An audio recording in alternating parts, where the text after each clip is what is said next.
Hey, what's going on, man? It's Dennis Haley. I am the author of the playbook, The Art of Dreaming. Um, just want to say a special thank you to Kelly Cole and the Publishing Advantage Group team. Man, they were with me from day one until the time I finished, and still with me to this day. What a blessing to have them be with me and to walk me through this journey and to be a part of this journey. They have been nothing but class acts and they know what they're talking about. And just again, it is a blessing to be a part of this team and for them to guide me down the path to success. So thank you for everything that you have done. I look forward to many more projects with you guys and continue to be a blessing to many. Thank you. What's up, everybody? Welcome to another episode of the Author's Corner. Today, I got a special guest with me, my guy, Roy Dockery. And listen, wait, before you say something, should I call you pastor? How should I address you? Because, you're a pastor, but all of your branding and stuff just say Roy Dockery. So how would you like for me to address you? It's whatever's comfortable for you, man. It don't matter to me. I operate in a lot of different worlds, right? So, so yeah, people who I was a Christian artist for years, and so from a Pastor Roy. But you can for this topic, you can call me Pastor Roy. It's fine. You know what I'm saying? We Right. we good to go. Pastor Roy. All right, bro. But yeah, because I want to get that right. Some people, you just call them by their first name.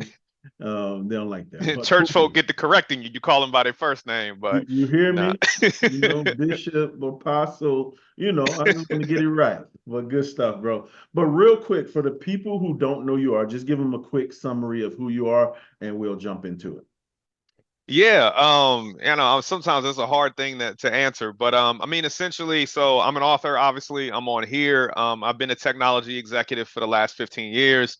I've been a pastor for the last 8. I was a Christian hip hop artist for 20 years. I mentor people around the world, do business consulting and things of that nature as well. But outside of that, I'm a father, 3 biological kids, and then my kingdom daughter.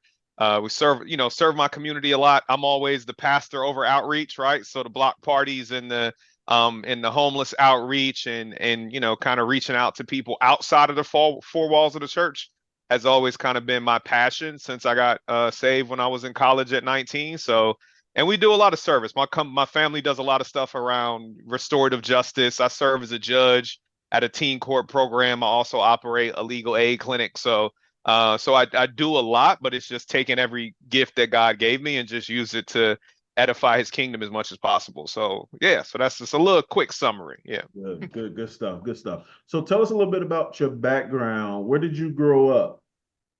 So yeah, so I grew up a little bit of everywhere, right? People ask me where I'm from and I say nowhere. I was born in Colorado. My dad was in the Air Force. We moved to Japan. My parents got divorced. I lived in Connecticut. I lived in Tennessee. Went back to Connecticut. Lived in North Carolina. Went in the military. Lived in South Carolina. Got a corporate job. Moved to Philadelphia. Then lived in Denver. Right. So like I'm not really from anywhere. Like half of my family is from Jamaica. The other half of my family is from New York. And even those people are spread all over the country. So I tell people I'm kind of from the East Coast or Yeah. like the mid Atlantic. So for most of my life, I've been somewhere between Tennessee and Connecticut, right? So whether that's Virginia, North Carolina, South Carolina, kind of up and down. So I'm kind of an East Coast person, but I've lived all over the country. So Yeah, I see you were in Knoxville for a little bit. yeah. My stepdad was from Knoxville, Tennessee. So I still got some family there. It was an interesting time. Didn't, move to Tennessee, didn't realize there were so many Bloods and Crips in Knoxville, but there's a Really? lot. Yeah. Yeah. So a lot of the gangs from Chicago traffic drugs through Knoxville to points further south, right? So a lot of the gangs from Chicago wind up migrating down to Knoxville. So that was an interesting experience to kind of be connected to. And we had, some people in our family that were involved in gang activity and drug trafficking and all that stuff as well. So it was an interesting 5 years of my life. And then we left for some reasons tied to illegal activity and then moved to another state. Um, and we went back up north. But it was an interesting time for me from a spiritual perspective because like, you know, back then, like in the 90s, right, people were very openly racist, Yeah. right? So they weren't shy about it. There was no political correctness. So to move from up north, where there are systems and things where people can kind of disguise their racism Hmm. to a certain degree, to move to where like you're getting called the N-word to your face in band class for no reason, Yep. um, was a lot. But then also to see people who were so religious, but then at the same time were very racist. Hmm. So it was really weird for me. And I was on my it was on my podcast that I had years ago. It's one of the things that made me atheist.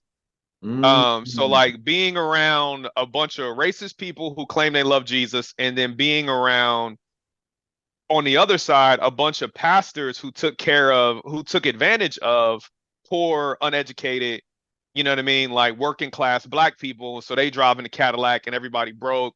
You know, the pastors and the bishops sleeping with everybody's mamas and grandmamas, Yeah. and just doing all of this stuff. So to see that much almost disrespect for God and just a poor representation of Christianity and biblical principles, like I was like, if God exists, he would kill all of you for doing this. Mm. So he must not exist. And I became an atheist probably right before, probably like 11 or 12 years old. And Yeah. I stayed that way until I was 19 and got radically saved in college. So Wait, so yeah, here we go. So how did the conversion happen? Because that's extreme to say you're an atheist from, 11, 12 years old all the way to college. So how did the conversion take place? I almost called you Saul. I mean, Pastor Roy, go ahead. I mean, it was a little bit of that. Well, so it's interesting. So there was one incident that planted a seed, like now looking back, right? So the girl that I dated in high school, who's now my wife, she invited me to a church service, and there was actually a prophet at that church service who Mm. spoke over me. And she was like, you know, and mind you, at this time, don't ain't got nothing to do with God. I'm just going because I'm trying to get with Shorty. And you know, her mom really in the church. So I'm a fall suit, right? Like I know how to play the game. I watch people play it my entire life, right? So I go and this prophet speaks over me, and she was like, you're gonna do amazing things for the Lord. You're gonna make music that's gonna influence people all over the world. You're gonna have all, you know, you're gonna be powerful. I'm like, whatever. She's just trying to get some money from me, right? Like, and I ignore it. But then the third thing that she said, she actually told me, she said, the devil's going to try to kill you in the next week, because of everything that God has called you to, and he's gonna try to kill you in a car accident. And you've actually had dreams since you were little about dying in a car accident.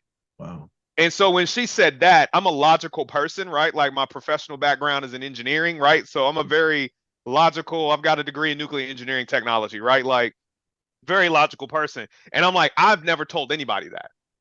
So like my girlfriend didn't know that, my mama didn't know that. So that was like a seed where God used somebody to speak to my logic, because logically I couldn't figure out how Yeah. this woman I've never met would know that. So that part of her advice I took, because what she said, and she said for the next, and at this time I'm probably 17 going on 18, because I graduated from high school when I was 17. So I was either in my last year of high school or I was already out, because I didn't go to college immediately after high school. But she said for the next week, she said like basically the devil's gonna try to kill you 3 times.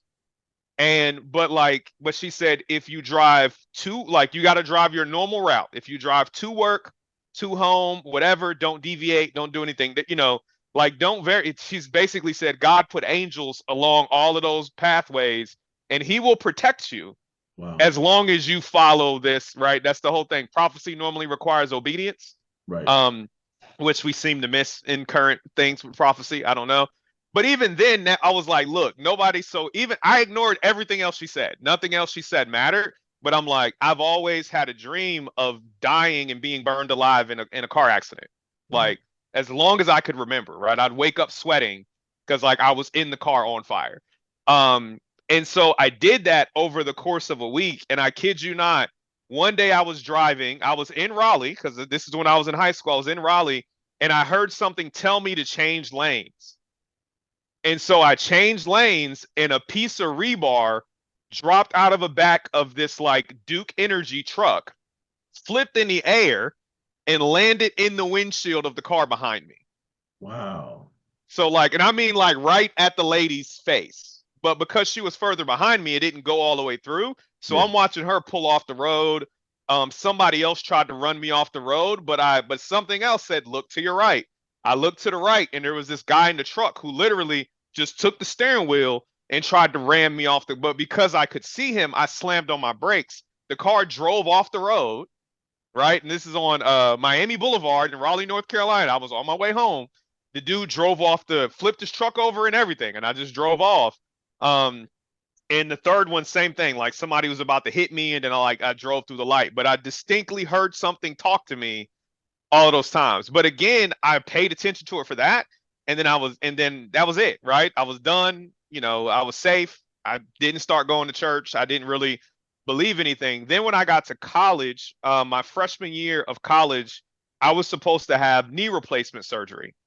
And because over the years my knees had gotten really bad, I'm supposed to be really short. Like doctors told my mom I was going to be a dwarf. You and I have met each other before. I'm 6'2", Right. right? I'm not short, but I've got stretch marks. I had bad knees because like my joints were, I stretched too long, had all of these problems. So coming out of high school, I was going to physical therapy, and they were like, more than likely, your freshman year of college, we're going to have to replace your knees. So 6 month knee replacement on one side, 6 months on the other side.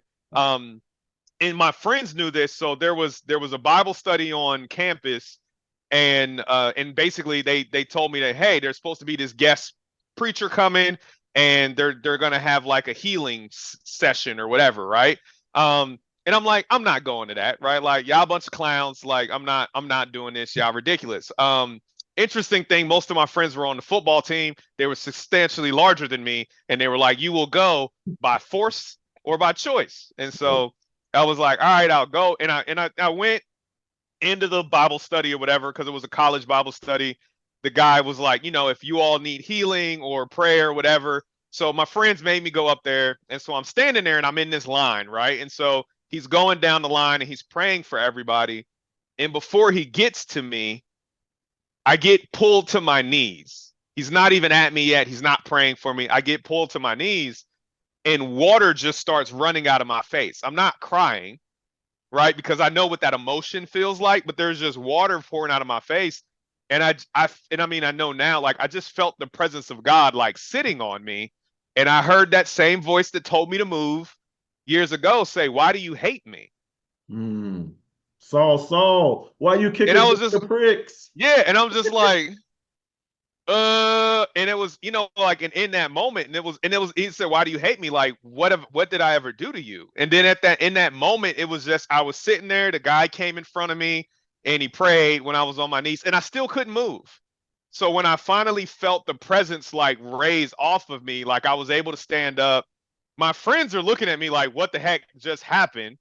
And I didn't know what happened, right? So like I'm quiet, I can't really talk. And so I go back to my dorm room next morning, Thursday, because that was a Wednesday night Bible study. Thursday morning, I wake up, I get dressed, I go downstairs, I'm heading up the stairs to go to my first class. And it dawned on me, like, hold on. I had this whole process when I woke up because my knees were so bad. I had to unlock my knees when I woke up. Right. It was a painful process to get out. Them twin beds in college is all high. It was painful, and it used to take me a long time. I was in an older building. I went to North Carolina A&T. We didn't have elevators in our building. So it was always painful. They had moved me to the basement. I was on the third floor. My knees were so bad, they moved me to the basement. So I only had a half a floor to walk up. And like, but those few stairs still hurt.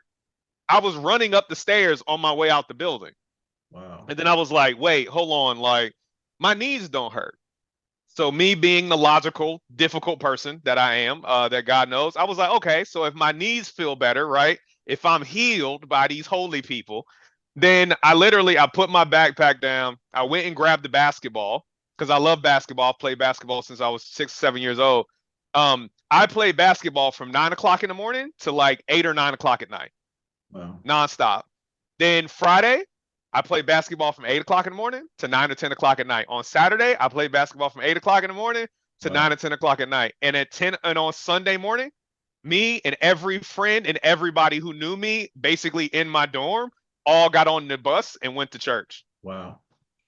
And from that day forward, it's been on, right? And it was because like, and I mean, it was progression. Like that helped me understand God. There were other things that helped me understand the deity of Christ, right? And then kind of walking in my gift. Because within 3 months of me getting saved, I was a Christian hip hop artist Wow.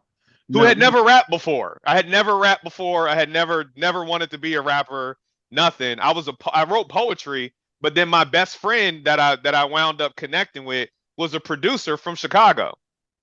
And then really, we started making music together. And so we just, and we went on from there. had you heard Christian hip hop before? Never. Wow. See, Never. that's I didn't even know it existed, right? That was like my favorite rapper was Tupac. And me and my boy from Chicago connected because when I was in Knoxville, I got hooked on Twista, right? Because everybody in Knoxville was bumping Twista, Mhm. UGK, 8 Ball, MJ, like out, Yeah. you know what I mean? Like I did not know Christian hip hop existed at all. I had never heard of any of them. Yeah. And then I started getting connected with the local kind of Christian music scene, and then learning about cross movement and all of that. But I think I had probably written half of an album before I ever heard at the time like a mainstream Christian hip hop artist. Because it was hard to get music back then, right? You had to go to the CD store.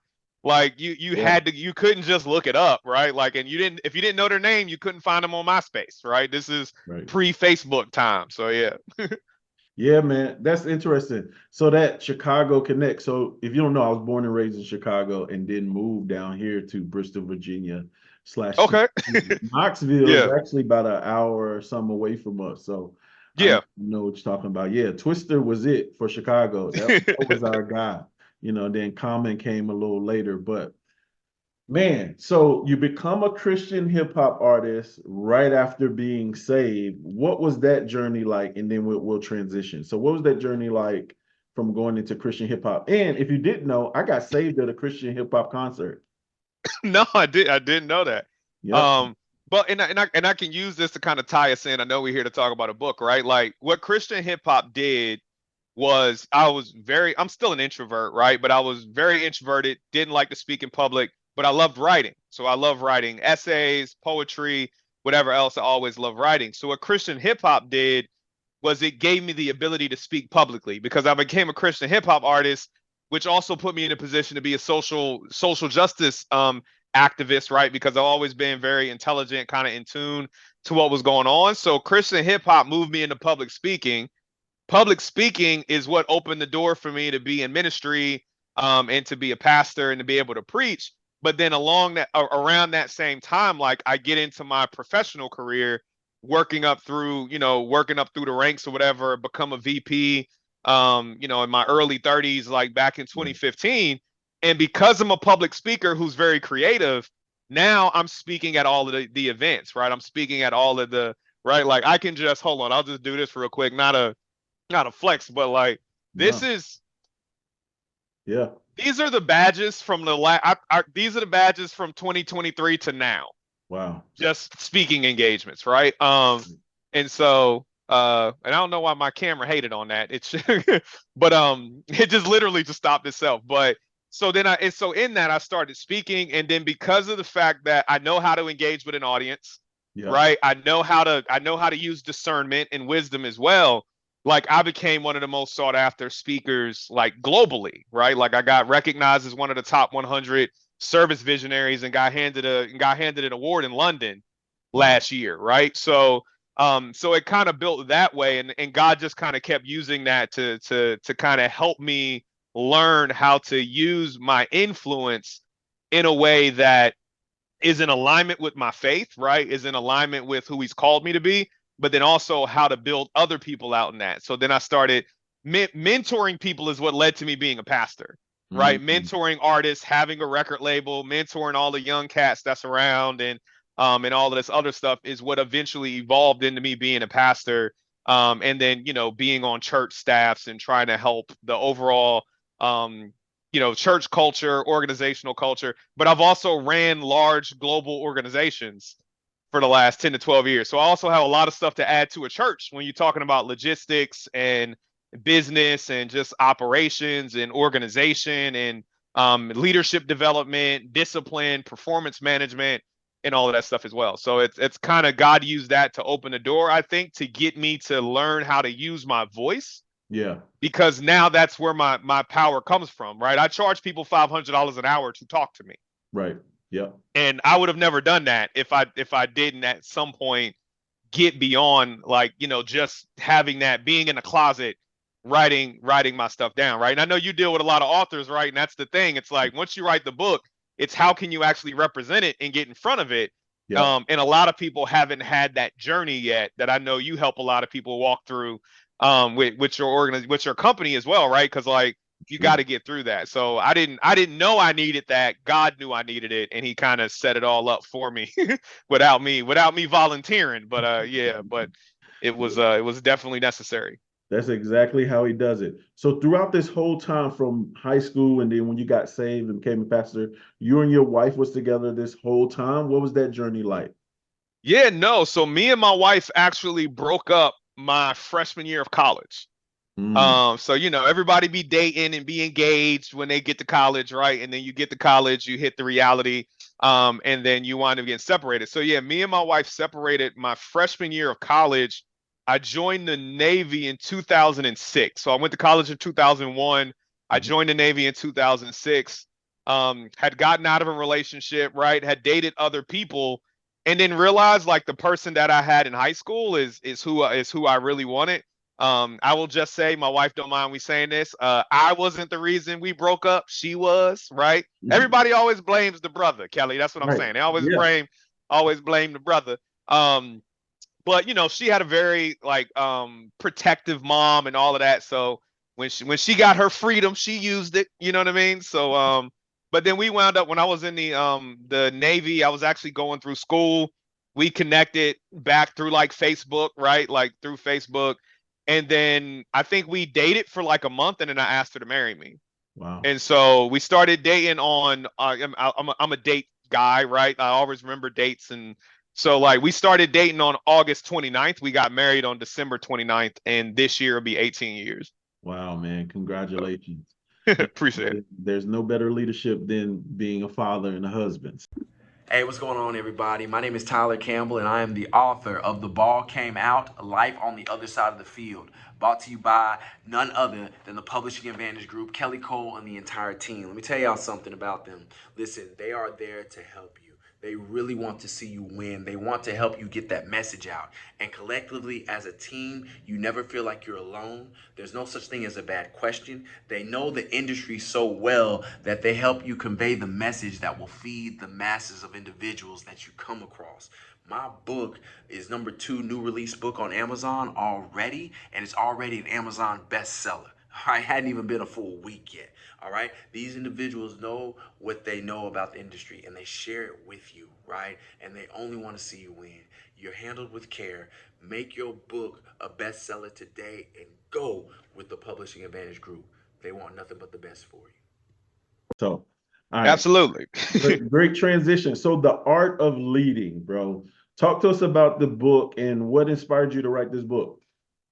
Yeah, so like I said, I've mentored a lot of people, right? I've mentored Christian rappers, technology executives, felons, nonprofits, people who run nonprofits, entrepreneurs, pastors.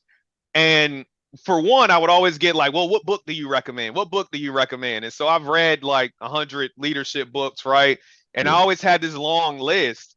But then I would always find myself saying like, well, you take 10 pages from this book, take 5 pages from that book. Yeah. And a couple of my mentees asked me, because I had did a YouTube series on my podcast that was basically like a master class on leadership. And I walked through them like, out of everything that I know, out of everything that I teach my mentees, here are 13 things. Because at one point I was mentoring 57 people around the world. Wow. Right. So I'm like, how can I help you all? They were like, hey, just like break it down for us so that you're not answering the same questions over and over again. So kind of prayed about it, reflected on it, came up with like 13 key principles that Yeah. I thought people could align around that would work. I made the videos, and everybody was like, we need more information. And I was talking to a couple of my mentees, some of my friends, and they were like, man, why don't you just write a book? Like I wrote a book before, like I released an album in 2018 that actually went with a book. Mm-hmm. So I have a devotional that actually goes with an album. And Yeah. I'm horrible at marketing, so most people don't know about it, but it's the only album ever released that way, right? So I have an entire devotional that is one for one with each song on the album. The album was called The Savage Truth. And so I knew I could write a book. I knew how to publish a book. I know how to do all of that stuff. And so I was like, well, let me take some time. I had some flexibility at work. And so I, took a couple of months, just carved some time out and wrote the book with the main purpose of, let me establish the framework. So here's the foundations of some of the things that you need to look at as an individual. I think one of the things is in a lot of, even in the church in corporate America, we've made leadership like this elite hierarchy of people, right? Like at the church, the leadership team is the elders and the deacons and the pastors, right? Yeah. Like at work, the leadership team are the executives and the directors. And the reason I call it the art of leading, because we're all uniquely and wonderfully made. So every individual person is a canvas that God created. So Right. but you are a leader because we're all called to lead people to Christ. So you Yeah. can't, especially as a Christian, and my book isn't Good. just for Christians, but even as a Christian, like I believe it's my responsibility to lead people to Christ. So how can I not see myself as a leader? That's good. Right. So like everyone that has influence, and Ken Blanchard talks about this in his book, Lead Like Jesus, everybody who has influence is a leader. So what I wanted to do is like, because there's a lot of books for sales leaders, right? And I know there's books for executives, there's books for like, being an emotionally healthy leader of a church. But I'm like, no one's actually defining what a leader is and starting from the basis, right? Starting from the root cause. Because Yeah. the reason most of us have bad leadership experiences, the reason most of us don't think we can have an impact is because we don't see ourselves as leaders. So I start out with the fact that if you have love in your heart and Yeah. you influence people, then you are a leader and you can be a great leader. So Yeah. I kind of start from there and build out that there are individual things that you need to do to kind of get your heart and your mind in the right place to be an effective leader. And then I just touch on some high level ways that you lead, right? Holding people accountable. How do you delegate? Just like the very basics of leading groups of people, whether it's a small group or whether it's a large group. But then the one thing I talk about that I found was missing in a lot of leadership books, which is the third section of my book, is how do you leave and how do you fire people? Because like Mm-hmm. you'll have leadership books that give you all of this, that give you all of these wonderful tips, but everybody's not going to turn around. Like every job doesn't fit.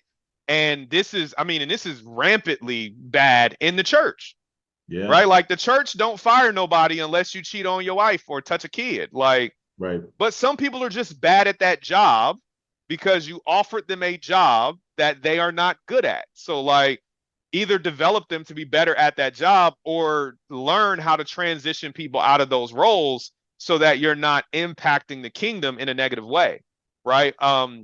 So that's the other thing that I kind of put in at the end, because that's what I got a lot of questions about from companies and executives, like, hey, this isn't working out, or I feel like it's time for me to leave, right? I reached my ceiling. I feel like I'm holding down the rest of my team. Like, how do you transition? So I put that in the last section, but the majority, half of the book, is about you fundamentally understanding yourself Yeah. and understanding that you are a leader and you should use your influence in that way. That's good, man. So you talk about that foundation being love. Why is love the foundation of being an effective leader? Because if and I talk about agape love specifically, right? Because the thing is, we're like the Bible says, like even a wicked man does good things for the people that he likes, right? For his Oh, son.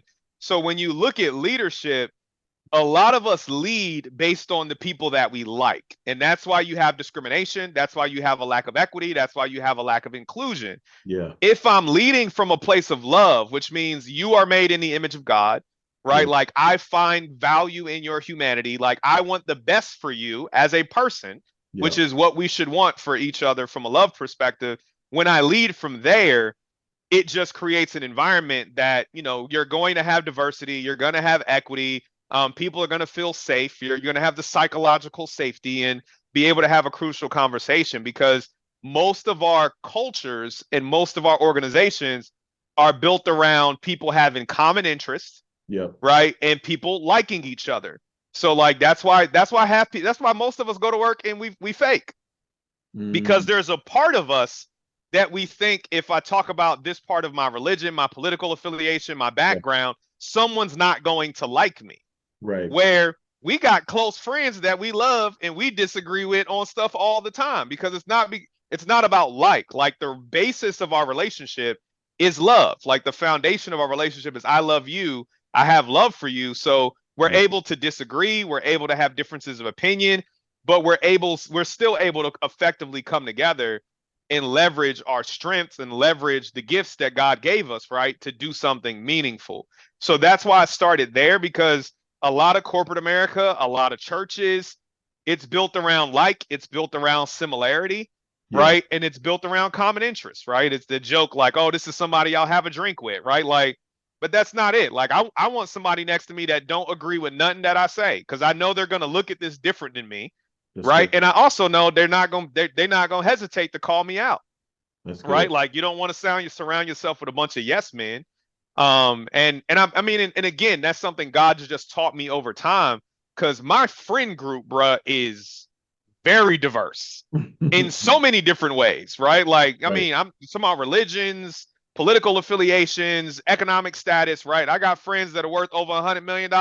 I got friends that ain't got $100, Right. right? And it's just but that always helps me keep a more balanced perspective. Yeah. Um, and I love all of them equally, right? So regardless, like I don't treat one of them any better than another, but like you've actually got to get out there and start loving people who are not like you, to really be like Christ. You know what I mean? Like, and even the Bible says the way that we love one another is what makes people want to ask, right? How can I be a disciple? But we have been taught unconsciously to pick and choose the people that we love. Bro, that's so good, man. I was reading that. You know how you just go back, say, yeah, I'm gonna read. I was just reading that. Like, what good are you if you love those who love you and treat you right? You know what I'm saying? Even That's even it. Yeah, like I said, even humans the do wicked do that. that. Like Yeah, they everybody do do that. that. That's But easy, man. yeah, Yeah, that's tough, man. So how do you, as a leader, if I came to you and said, man, how do I love this person that I don't like? I yeah. don't like them. How do you do that? And the thing is that right, and it's in one, it's defined, like you got to define like what loving somebody is, right? So in the book, one of the things, loving somebody is wanting the best for them. That's good. That's loving somebody. So I don't have to like you, you know. And again, we're in a political season right now, right? Like whether I vote for or disagree with Donald Trump, I remember I told somebody I wouldn't want him to die because I wouldn't want to see his sons cry. That's good. Like Barron Trump, like I wouldn't want Barron Trump to lose his father, regardless of how I feel about his father, right? I wouldn't want Hunter Biden to be at his dad's funeral, regardless of how I feel about his father. So for me, that's what real love is, right? Like, and that's like to, love your neighbor as yourself. So Yeah. like, how would I want somebody to treat me in that situation, whether they agree with me or not? Right? Like you mourn with those who mourn, you cry with those who cry, you rejoice with those who rejoice. And I think once you define that for yourself, and that's why that's the first chapter of the book, it's not that we gonna go kick it and have a baseball game, right? Yeah. There's people that I've worked with that I've helped build their careers for 10 years, and I'll tell them to their face, I don't like them. Wow. But that's not the point. Like the point isn't for me to love you long enough to like you. The point is I'm supposed to love you because God commanded me to do so. That's good. Love is obedience, Yeah. Yeah. right? Like that love is obedience. And I think when we get out of our mind that love is like this subjective thing that we get to apply when we feel like it, instead of the fact that God said, love your neighbor as yourself. So like that's what I've got to do. And I don't want people to dislike me, or right, like we show up for a job interview, in the back of our mind we're like, man, I hope this person, because I'm black or because I'm this or because I'm that. So like if you're the person sitting in the seat like I was for years, over a decade, and I'm the one offering the job, Yeah. right? Then I want to make sure, like, I know what it feels like to think I'm being discriminated against. I Yeah. know what it feels like to actually be discriminated against. So let me make sure I never put somebody else in that situation. Yeah. Let me make sure you don't feel like that, right? And let me make sure my team isn't biased. Let me make sure I'm not putting obstacles out there. And so when you love people, that's what you do. And it's whether you like them or not, because I'm preparing myself to love you before I even meet you. That's good. So at the end of the day, once you get here, it don't really matter who you are, because God said you were made in his image. I've been commanded to love you. You don't have to earn my love. You don't have to prove, you don't have to put yourself in any box that makes it comfortable, right? Like, I'm commanded to love you, and there's a certain way I'm gonna go about that, right? And that's why you work through the book. I've fired people who said thank you later on and came back and said, you helped my family, you helped my marriage, Yeah. right? Like, you helped me keep custody of my child and things like that, because at the end of the day, like, I love you, right? And so I think that's what we've got to get past. Like, we look at love in a romantic fashion a lot, right? Like, we look at love like infatuation and all of that. So I think we've romanticized the word too much. Yeah. Where when you look at agape love, it's something that God's called us to do. So more than anything, I hold Christians to that. But even my mentees who weren't Christian, I held them to the same standard, because I think it's beneficial for humanity, whether you believe in Jesus or not. Bro, that's good. That's gonna help somebody, man. That's very, very important. Love your neighbor, not just the neighbor you get along with or the neighbor that you like. We gotta Yeah. love our neighbors, even the loud ones, right? Even and it's funny. Like, to give you a genuine example, I have a neighbor that lives right next door to me. Is a terrible person, and he's a horrible person. He's mean to all the landscapers. Nobody likes him, and he's another pastor. So, but the crazy thing is, the way that somebody told me, one of the landscapers around here told me, they were like, you all must read a different Bible. Mm. But the crazy thing is, I'm praying about it, but I also know what's going on in his life. I know, so like, I can't even put myself in a position to be angry at him or to dislike him. So I'm defending him. I'm always trying to contextualize, be like, hey, just give him a break. All of this other stuff. I could be the jerk. I could be calling the HOA on you. I could be complaining on you as well. But I don't want to add anything to your plate, because I know what you're dealing with, because God showed me. So like, I'm going to extend that grace, and I'm actually going to encourage people to extend you grace when you're rude to me too. Yeah. So I'm out here helping other people be nicer to you. And it's not because I like you. It's not because we get along. It's not because we're close. It's because I love you, right? Like, I don't want a bunch of people to dislike you, even if you're doing stuff to try to make them do that. Like, I'm going to try my hardest to kind of keep people looking at you through a lens of grace, so that they still offer that love as well. That's good. Yeah, bro. I love that. All right, transitioning a little bit, because we could talk about that, which is, like I said, it's the most powerful. I'm glad that you started off with that. That's the most powerful foundation, because when you look at it like that, hey, I'm committed to love you no matter what. I mean, that builds, which brings me to my next thing. How do you build trust as a leader? Like, how do you build trust from the people that are following you? Yeah, and I think the main thing as well is, like, trust comes from, and this is one of the chapters in the book, right? Trust comes from honesty. Yeah. As a leader, the leader has to have trust. The followers don't. Right. Right? So the way that you earn the trust of your followers is by being honest. Right? It's by being vulnerable. It's by being transparent, which are some of the other chapters that are in the first section. But I think that trust comes from people start to have a level of fidelity in what you say, because you're consistent, right? So people trust individuals with integrity, but integrity is earned by you saying something and you doing what you say.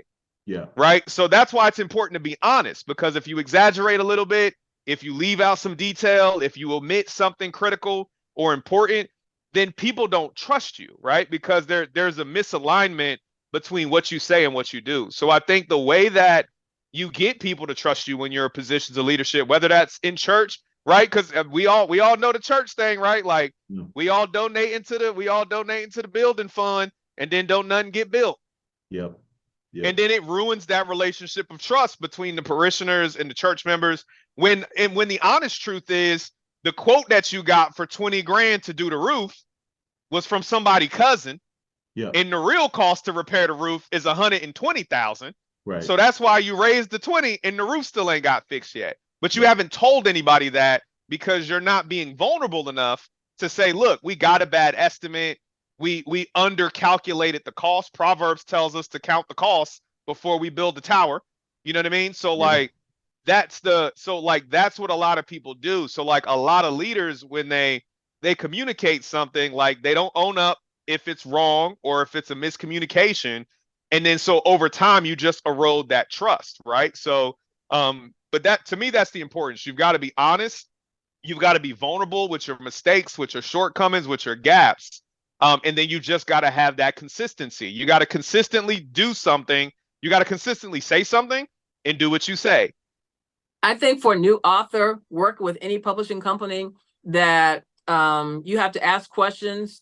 I think that you are readily available, and being available for me was paramount because I had tons and tons and tons and tons and tons of questions. And if you are a brand new author, I think you are the person to work with where you are accessible and where you're answering people's questions. The end result and the cover of my book was the deal that made me so happy because I was fussing about my cover. I needed my cover to look a certain way, and when you guys gave me the cover back that looked better than what I originally wanted, I said, okay, they've got my vote. So yeah, make it happen, Captain. For anyone else who's coming your way, certainly. Yes, sir. And say something and do what you say, and you build that trust up over a period of time. And can't nobody shake that, right? Nobody can come in and be like, oh, Kelly said this. And like, I had people that worked for me for 9 years, and they would literally be like, Roy didn't say that. Right. Like they would know, because like you worked for me long enough. I've exhibited a pattern of the way that I lead, the way that I share information, that people tried to ruin my reputation and it didn't even work. Yeah. Because I've been so consistent that people would trust me over you. So but even in relationships, right? Me and my wife do marriage counseling. And what I tell people a lot of times is that you got to realize that you need to be consistent longer than you are inconsistent. Come on. So if you were lying and cheating and hiding money in text messages for 6 to 8 months and then you got caught, right? But now you've been good for 2 weeks and you expect people to forget. I'm like, nah, you owe them 6 months. Right. You owe them, matter of fact, add 20% on top. You owe them 8 months of not creeping, not doing nothing reckless, because you have to be consistent longer than you were inconsistent, right? Like people, they ain't God. They're not going to forget, and we can't separate our mind as far as the East is from the West. We're not God. We're going to remember, but your consistency helps kind of rewrite those memories and reset those expectations, whether you're leading a business or, you know, it's the same thing. Somebody got a nice clothing company. You get a drop. You promise in delivery. You don't deliver. Right. Now you done lost your customers because your customers don't trust you no more. Right. So it's about I think it's that consistency, man. You just got to do what you say you're going to do. And when you can't, be honest, be vulnerable and say, this is where I missed. This is where I messed up. And this is what I'm going to do to correct it. Yeah, man. I'm having a hard problem, not me personally, but dealing with people who don't operate in that way. So yeah, when I tell you it's not many men who keep their word these days. And I'm so extreme. If I tell you something, yeah, I'm doing it, bro. Like, and I'm gonna deal with whatever comes with me doing what I said I was gonna do. Yeah. That's not going to change based off of anything.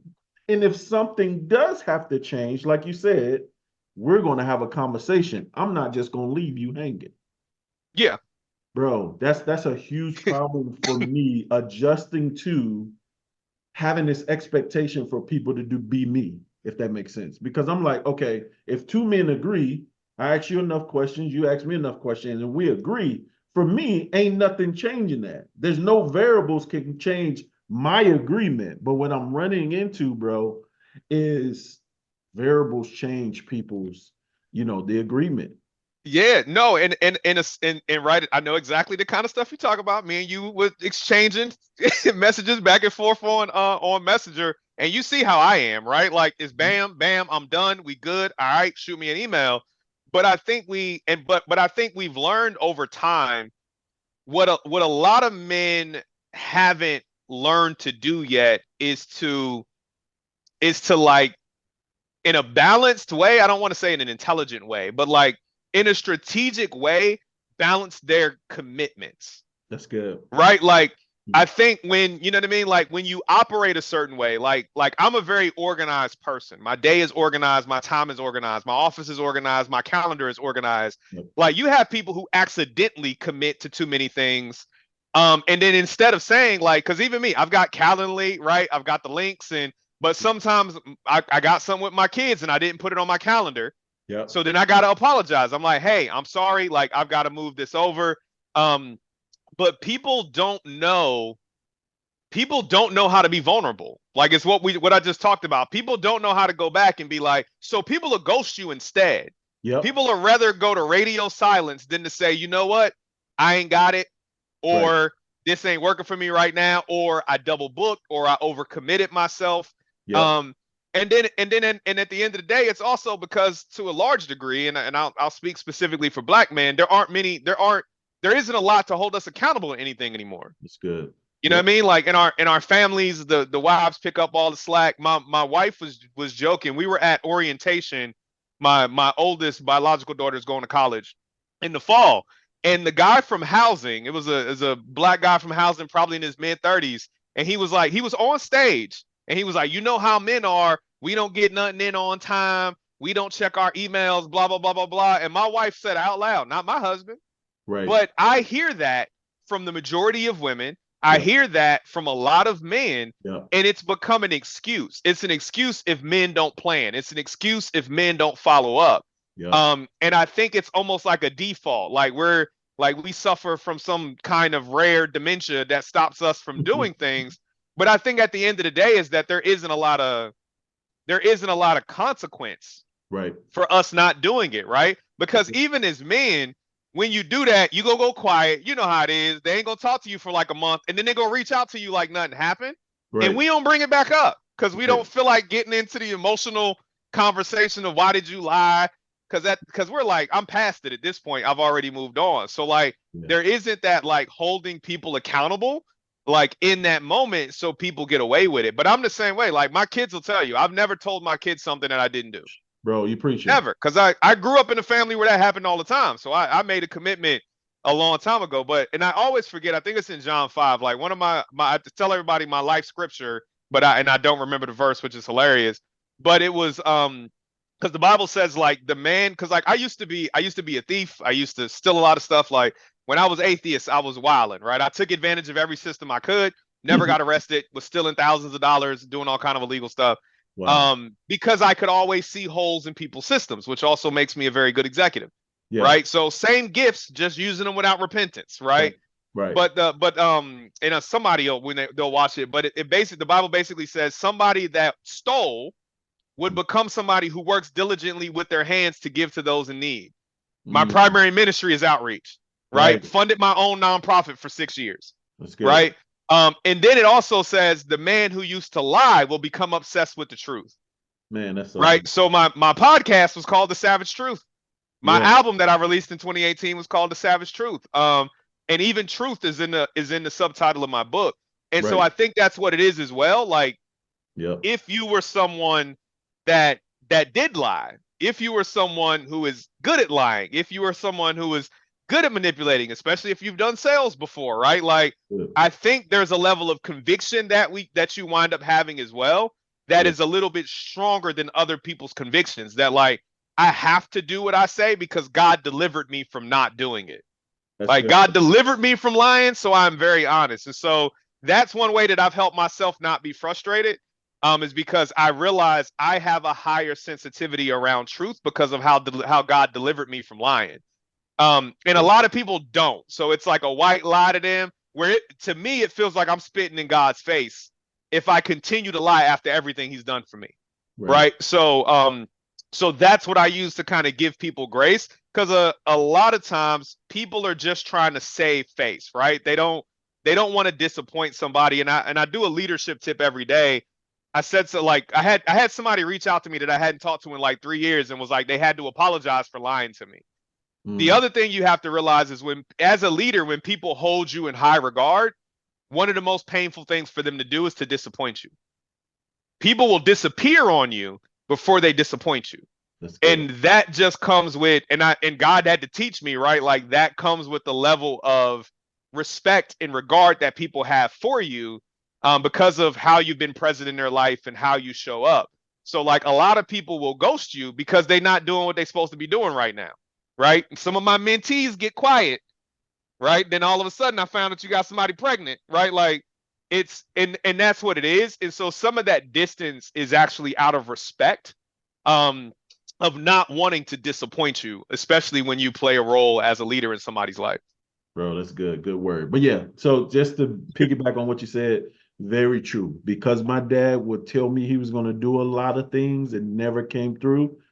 I made it a point with my children to never tell them I'm going to do something and not do it. And all of them can testify. You know, Aaron's 25, my daughter's 23, about to get married. My baby girl's 18. None of them I have told them I'm going to do something and not done it.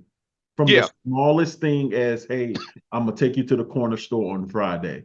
I Yep. made sure I kept my word even at the smallest thing because I remember what that felt like to be disappointed when my dad didn't do it. So I'm right there with you, bro. Man, we could do this all day. um, anything else on your heart that you want to share? And then tell the people, you know, where they can get the book, how they can contact you to speak, get your coaching, mentoring, and all of that. Yeah, I think again, I think the only thing I'll say is that, again, to reiterate, everybody is a leader, right? Like if you can influence a buying decision, if you can influence a restaurant choice, right? Like, and like I said, to go back to the fact that we all should be living a life that's leading people to Christ, right? Like our influence is the, you know, Kim Blanchard says that like leadership is the process of influence, right? Like it's gradually using your influence to kind of lead people in a particular direction. So the first thing I would want to say is just encourage everybody that you are a leader, see yourself as a leader, and own the impact of your influence, because you are influencing people whether you choose to or not. And I think now in the age of social media, it's more prevalent than ever, because now we've got influencers who got people out here doing their hair a certain way, doing their eyelashes a certain way, and they don't think they're leaders. And I mean, they're destroying entire segments of our society with some of the stuff that they're recommending, right? But they don't see themselves as leaders. It was kind of like when rappers said they weren't role models. Yeah. Right? Like if you have influence, you are a leader and people will follow you. So would say pay attention to that. If people want to reach out to me, website is roydockery.org. I say it, I'm very Googleable. If you type my name in, Roy Dockery, I think my website is the #1 search result between that and my YouTube channel. On like LinkedIn, Twitter, Instagram, TikTok, it's Roy Dockery MBA. So again, many people with my name. So if you search for it, I'm out there. Yeah, if you go to my website, it's roydockery.org. I've got, I mean, people can book direct consulting things there. I charge a different rate for leadership consulting than I do for business consulting. Just to give a break for individuals that are trying to build that stuff out. And there's a contact form. If you go to contact us on my website, you can actually book time directly on my calendar. And you can also like fill out a contact form if you want to do an event or something like that. I'll be in Charlotte next week. I'll be in Charleston, South Carolina the week after that. I got to go to Orlando next month, and possibly New York within the next couple of weeks as well. So definitely like to be out there working with youth, men, couples. Doesn't matter, man. Anywhere God creates an opportunity, I'm normally able to lean in and share some experiences, man. But that's it. No, man, I appreciate you being on. And I mean, and you know, and again, I just want to give you flowers for being consistent, right? Like I've seen you in this space for years now, like with from a publishing perspective. I remember when you first started doing it, right? And I appreciate the fact that you stay consistent in helping people, right? And kind of being that avenue that's helping people take that thought in their head, that story that God gave them, that thing, and walking them through, right? Like getting it out there. And then I see you now, like, all right, now take your book, turn that into some speeches, take your book, turn that into a course. So I have an online course as well, right? So yeah, I appreciate you doing that, because that's what we need. Everybody doesn't need to be out front, right? The kingdom needs every person. And what winds up lacking a lot of times in ministry and faith-based things is processes, right? Like I'm very good at operations and execution. That's what I've done my entire career. Yeah. And so I appreciate you helping people with the process, and not taking advantage of the fact that a lot of people can't, that a lot of people can't really get their mind around it, that Yeah. you walk people through it to help them be successful. So I appreciate that. I love to see, like, I mean, I've been around, your son was a teenager. I've seen him get married on social media, the things he's been doing in music. I've seen your proud dad moments, which your daughter's going to college and all of that, because we've been connected for a while. I was actually off social media for 3 years. So I came back and all your kids was adults. But no, man, that's awesome. So I appreciate what you do, man, and just continuing to kind of help people build that stuff out and get their stories out there as well. Dope, bro. Appreciate that, man, so much, man. I believe that this episode is going to help a lot of people, man. We got to push it out and help them get the help, man, because like you said, we all are leaders. And if you're a man, you're called to be a leader, whether you like it or not. Amen. So cool, man. Thank you so much, man. Enjoy the rest of your day. And man, let's keep leading. Absolutely. Appreciate it, man. God bless. Have a great day. Thank you.